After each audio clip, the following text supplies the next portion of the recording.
फिर से और मनीष के साथ आएंगे। हमेशा खड़ा है अकल बल्कि सब एकदम कितना डलिएगा आपके द्वारा शोरूम पटना छपरा बिहार गोपालगंज।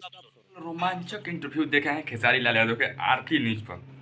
ऐसा इंटरव्यू कभी कभी कोई स्टार नहीं दिया है आरती न्यूज पर। एकदम खड़ा है पावर ऐसा पवन सिंह भैया के लिए जैसे कॉमेडी में पावर जान लगा खेसारी भैया बोलते हैं, वैसे आज इंटरव्यू में बोल दिया है आरती न्यूज वाले के। एकदम खड़ा है, पूरा शोरूम खड़ा है पावर स्टार पवन भैया के। एकदम रैली में जाएंगे और भीड़ लग जाएगा।